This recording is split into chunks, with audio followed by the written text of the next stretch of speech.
Thank you very much for being here. And any former staffers here that have served with Gerry but are no longer on staff? That's all how Thank you for your attendance. George Hall sends his best wishes on this occasion and is sorry he is unable to attend. He's having some health problems right now, but he has relied on Gerry for many, many, many years and just appreciates all of Gerry's service. In a letter George wrote nominating Gerry for the Carter Keller Award for the Southern Legislative Conference, he said in that letter, among Gerry's peers, and I believe the legislative members, Gerry is known for his brilliant mind, institutional knowledge, quick recall, and fairness to all staff and members. And Gerry, we thank you for all of that.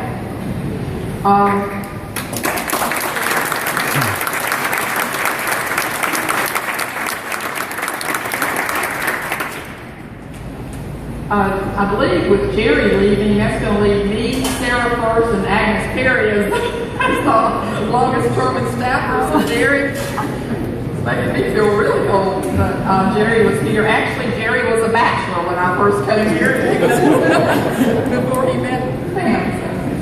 I'd like to now call on Corey Goldsmith, Director of Bill Drafting, for some remarks.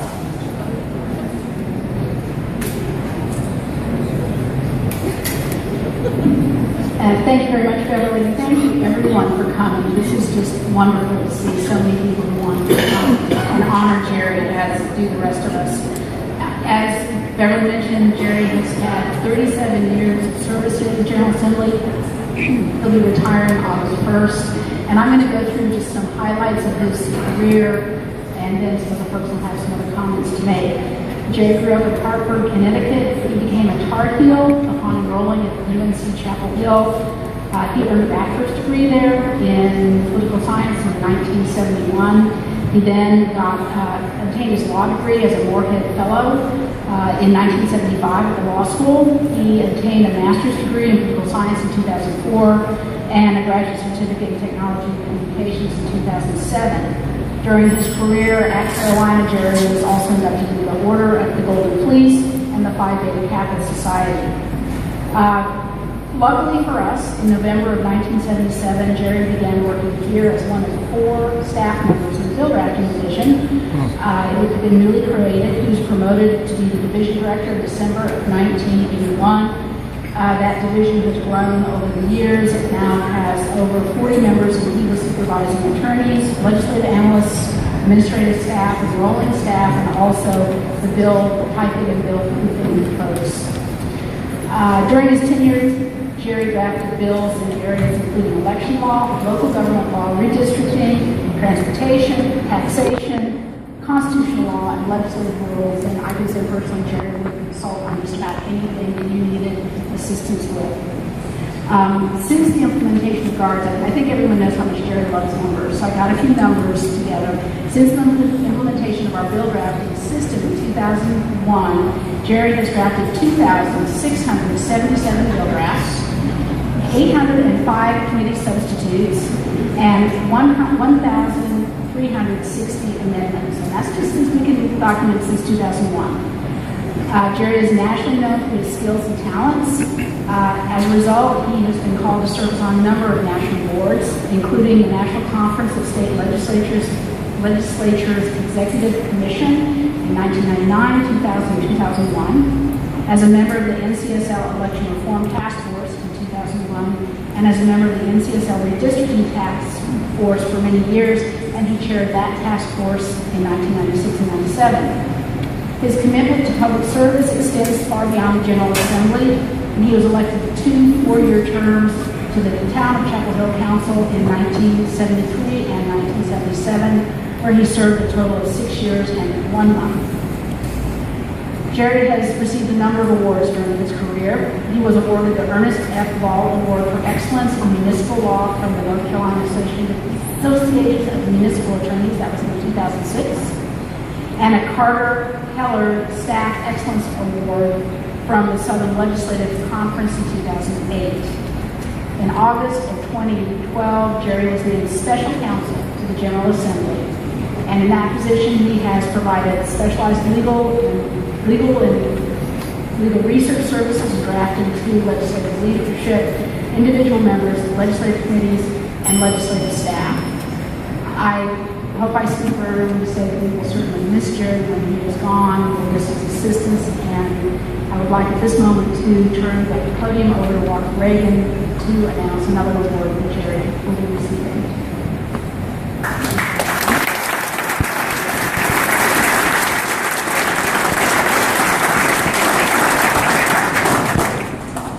Thank you, Corey. Gerry, on behalf of the Research Division, both past and present, I just want to thank you for everything that you've done and have been to us. You have served as our mentor for all of us who are now here as we've come along. You've told us the way that it ought to be done and should have been done. We have been inspired by your courage to say what needed to be said, and we've also been inspired by your dedication to make sure that we get things right, how important that is. When I came to the legislature 22 years ago, I had come out of private practice. Shortly after I arrived, several people on the attorneys I was working with started referring to me as the lawyer's lawyer, because I was one of the few people around here who had actual practical experience in how the law actually works and operates. But Gerry, you are the legislative staff's legislative lawyer. And to me, that's the highest compliment that you can take here in the General Assembly. Not only do we appreciate everything you've done for us, but Gerry is also being recognized nationally for the contributions that he's been made. In August in Minnesota, at the National Conference of State Legislatures annual meeting, the Legislative Staff Services section will be awarding Gerry 2014 Legislative Staff Achievement Award. In doing so, the Legislative Services Staff section was found that through his outstanding contributions to the North Carolina Legislature and to the NCSL, Gerry has demonstrated exceptional professional competence and integrity. He has worked hard to improve the effectiveness of the North Carolina legislature, and he has contributed untiringly and unselfishly to the National Conference of State Legislatures as well as the Southern Legislative Conference. Gerry, on behalf of your colleagues here in North Carolina and across the country, we thank you.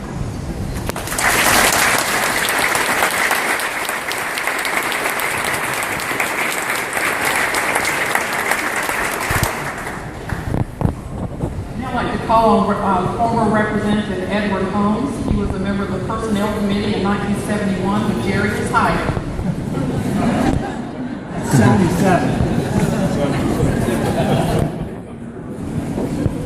Well, I go back a long way with Gerry, and gosh, I can't believe it's been 37 years here. I looked at this big crowd when I had some of these Howard Halls. Gerry, I'm glad to see you on Monday. I first met Gerry back in 1972. I was running for the legislature representing China and Orange counties. Knew nothing about Chapel Hill. Someone said, well, you need to meet this young guy with a law student, and he is registered 18-year-olds. That was just happening that year I was in Gerry. And his main occupation then in politically is to help Howard Lee get elected as re-elected as mayor of Chapel Hill. And I did see Gerry, and he said, well, I'll put you on the list and we'll be looking for it. And of course, he worked out very well for me.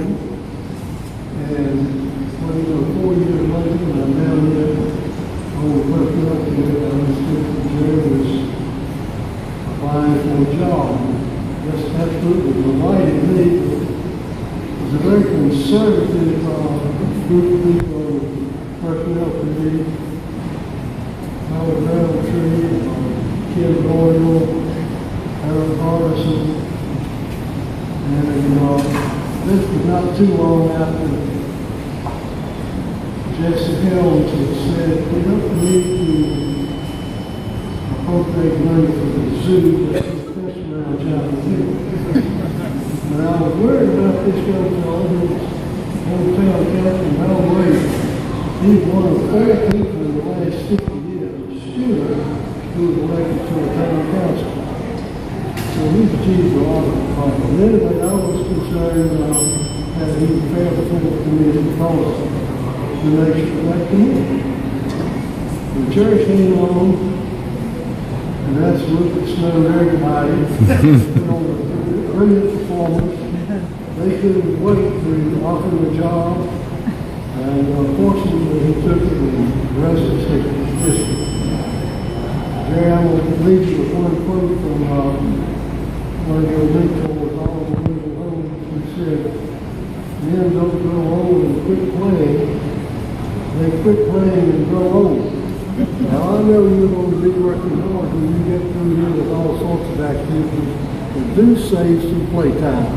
And best wishes to you.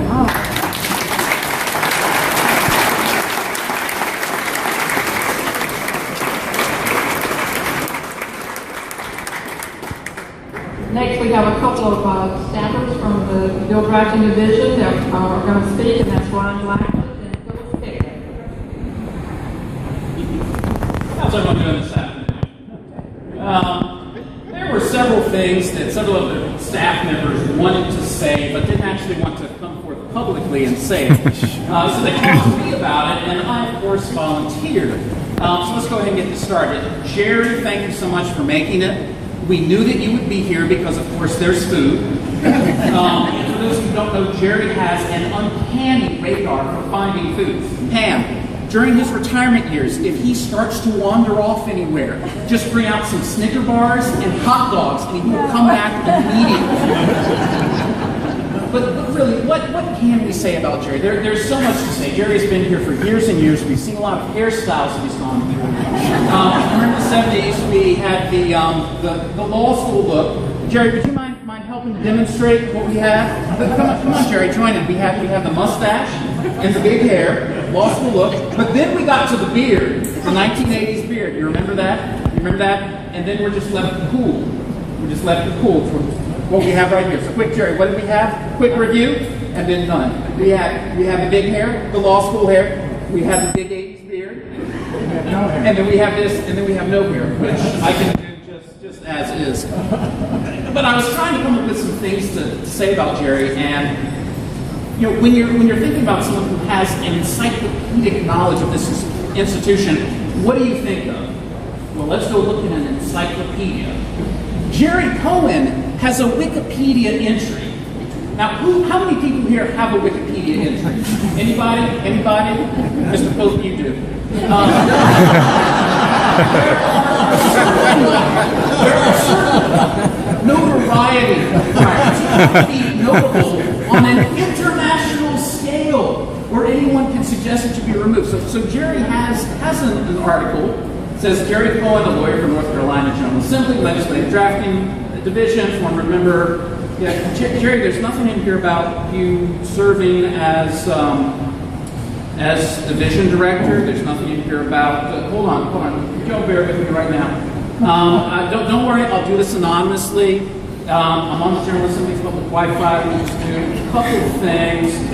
Okay. All right. I'm going to add that Gerry joined the staff of North Carolina General Assembly Legislative Drafting Division in 1977 and was the director of the division for 31 years. He serves as the special counsel of North Carolina General Assembly from 2012 until his retirement, August 1st, 2014. I've added that. I'm sure nobody such as WRAL will notice that any changes were made through the public Wi-Fi system. Okay.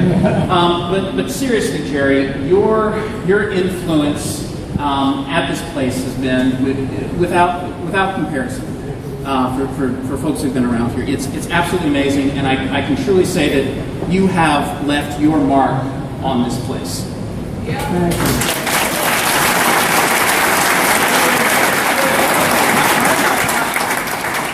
Oh, you thought I was speaking metaphorically. No. I wasn't speaking metaphorically. Gerry, have you ever looked at the front door to the bill drafting division? Is it glass? I've got it. It's glass. But at the bottom, I've got a picture right here. You see that? Hold on. Let me see. I can do that with my phone. Just a minute.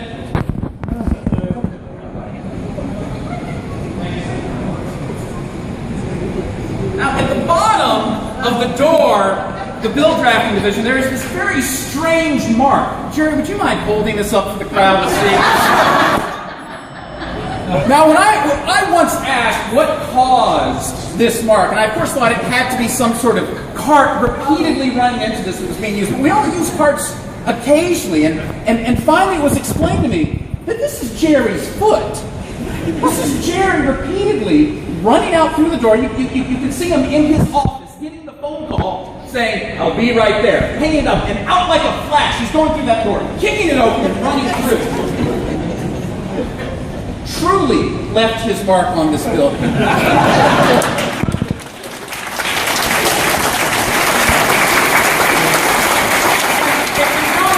you want to remember special people, you can certainly give them awards to take and put up in their own book, but it's important that we remember them here, where they used to spend time. And so, Gerry, if you could hold that up for the crowd again. We remember people with plaques. So I have acquired this plaque. It will be installed after the Senate session. It says, "Gerry was here," fixed to the scuff mark, and we'll stay there until the sticky double-sided tape wears off. Gerry, there's a little something for you to remember. I'm going to install this. Thank you very much for all that you have done for all of us.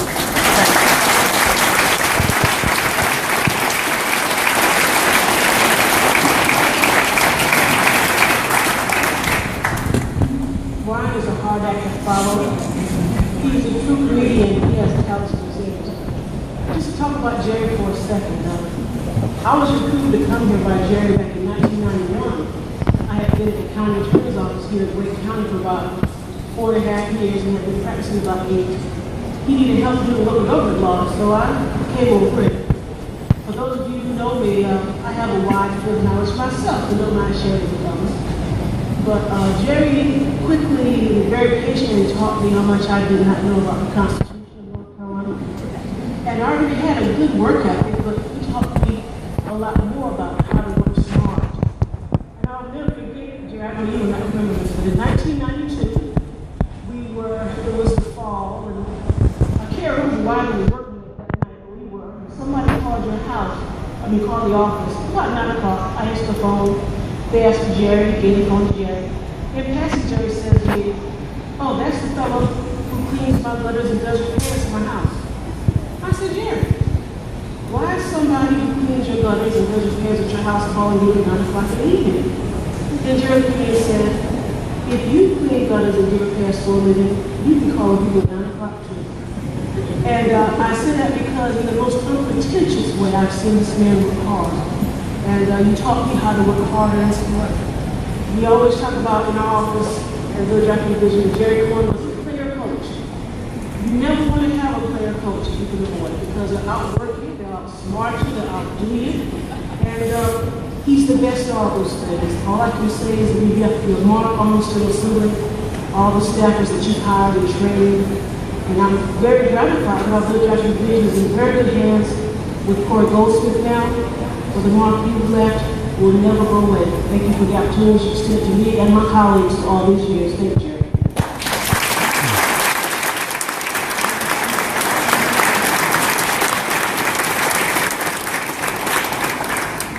Next, we have a presentation by Senator Phil Berger, President Pro Tem of the Senate. Thank you, Senator Berger.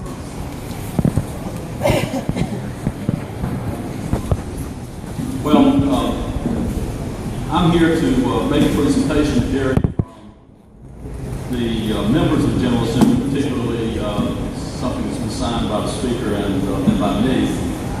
But I really couldn't just read this. I want to tell you Gerry Cohen's story.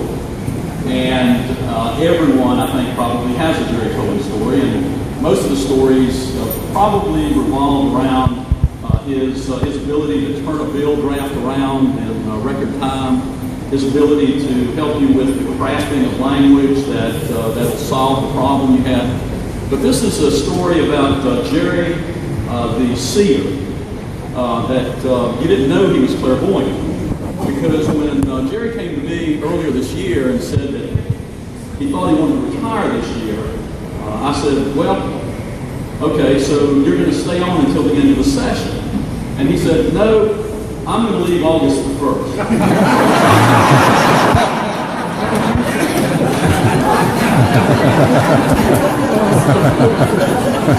So it's my pleasure to present this to Gerry, and it's going to require me to pull my glasses out. But Gerry, on this plaque, it is presented to Gerry Cohen, and notes that Gerry F. Cohen, has rendered 36 years of distinguished service as legal analyst, director of the Bill Drafting Division, and special counsel for the North Carolina General Assembly, and has, by this service, reflected great credit upon both the North Carolina General Assembly and the state of North Carolina.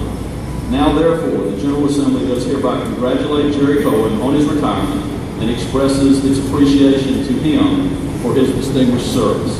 In witness whereof, we, on behalf of the General Assembly, have hereunto affixed our hands and the seal of the state of North Carolina at the State Legislative Building in the city of Raleigh, this the 31st day of July in the year of our Lord, 2014. And Gerry, this is presented to you not just from me, not just from the Speaker, but from every legislator who has served while you have served with me. Thank you very much.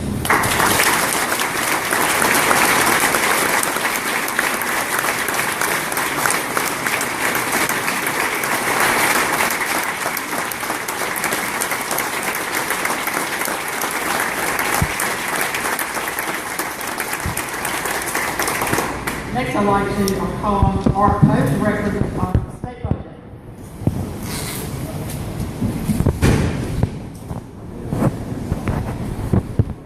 As you've heard about Gerry's long years of service on behalf of people in North Carolina and General Assembly in particular, we're here to honor him for that purpose. As you've also just heard, Gerry has also served people in North Carolina as an elected official. Indeed, he was one of the first, if not the very first student elected to the Chapel Board of Aldermen, serving from 1974 to 1979. Now, that was a nonpartisan office, but if you had asked Gerry how he would identify himself, it wasn't as a Republican, it wasn't as a Democrat, it was as a Democratic socialist. Indeed, at the same time he was studying law, serving on the Board of Aldermen, he wrote a weekly column the Socialist Weekly published out of Durham called The Amble. Now, I tried to find some columns to quote from that's pre-digital age, so right now, Gerry, you are safe. Now, I don't know how Gerry Cohen described his political philosophy today. I don't know how he described political philosophy back in 1989 when I was a freshman Republican. That's my point. Because in his service to the state and his service to the legislature, Gerry Cohen has been a consummate professional.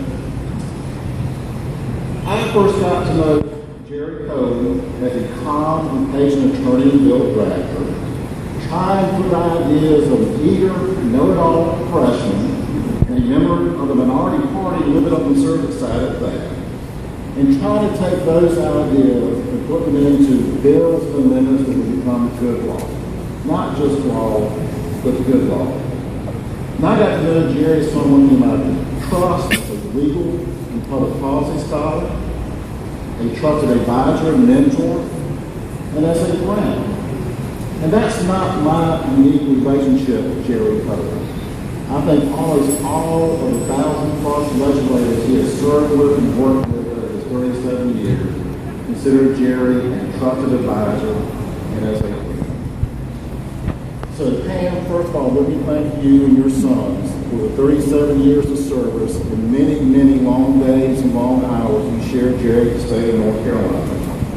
And Gerry, on behalf of Governor Patrick Cory, on behalf of the legislature and the citizens of North Carolina, it is indeed truly my honor to present you the Order of the Long Leader.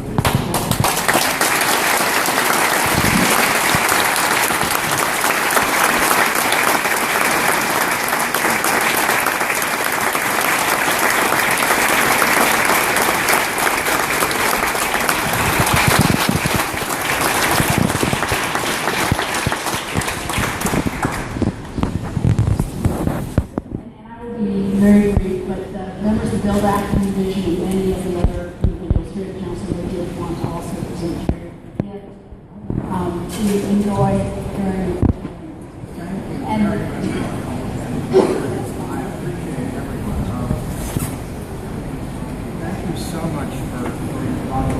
just make some comments, please? Yeah, I sure will. Thank you. And by the way, what Pro Tem Berger said when I told him, he asked me, "Is I going to be here for the whole session?" And I said, "Well, I won't be here. It ends after July 31st." And he said, "Me neither." I'm still a politician, so I can say.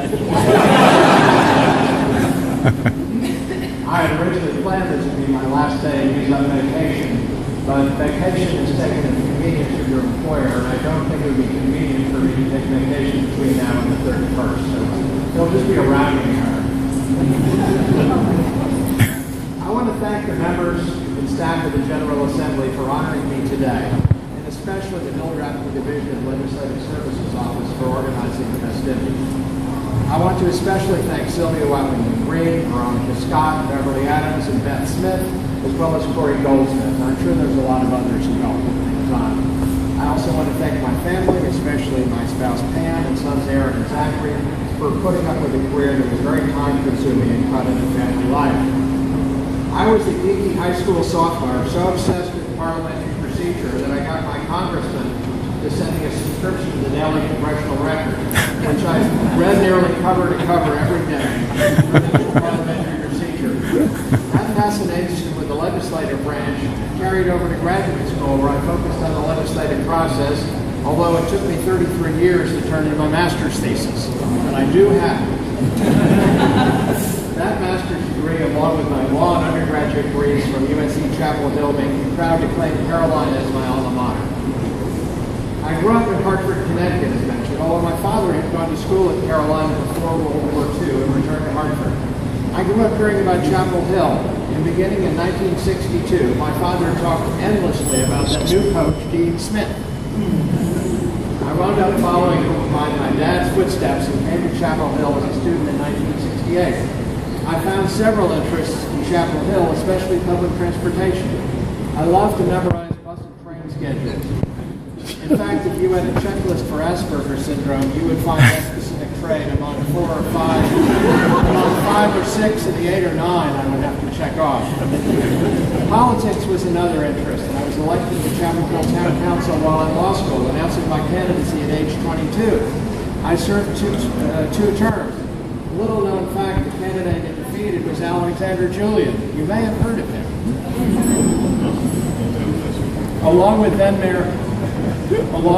Mayor Howard Lee, thank you for coming, Howard, and several others, we pushed a successful transit tax referendum in Chapel Hill in 1973 and started up Chapel Hill Transit in 1974. I helped on that. It was really Howard's project, and Terry Lathrop and some other folks, but I was glad to help him push it over the top. It's one of my and our proudest accomplishments.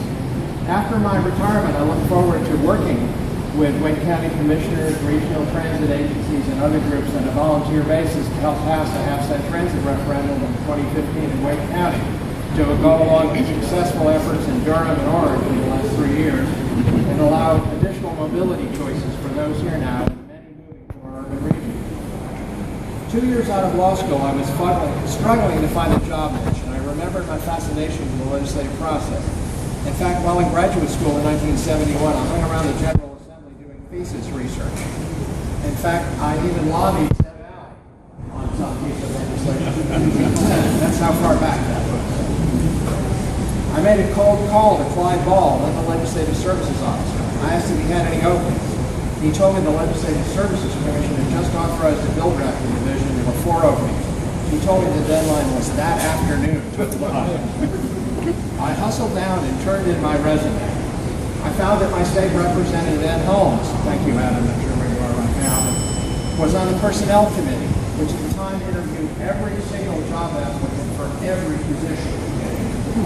And I called, it's a small one, and I called them to let them know I was applying.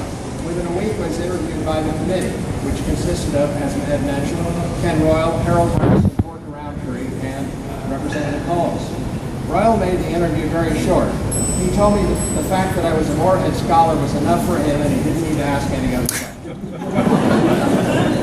Within a week, I was hired and started here November 14, 1977. By the way, Clyde Ball, who passed in 1980, some of you may have seen his grandson around the building recently, Andy Hall, who's carving their booth.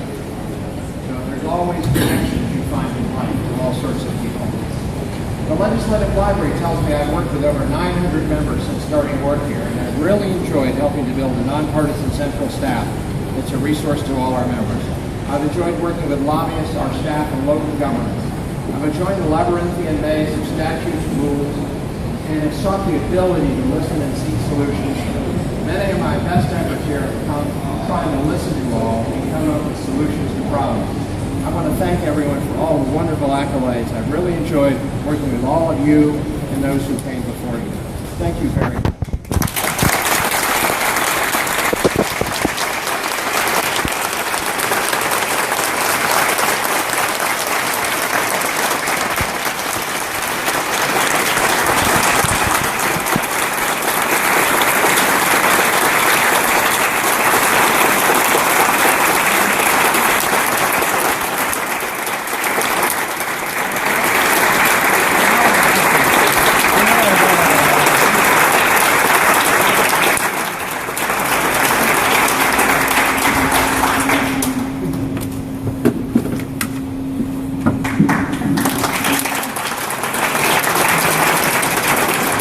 Again, thank you all for coming, and stay as long as you like and enjoy the refreshments.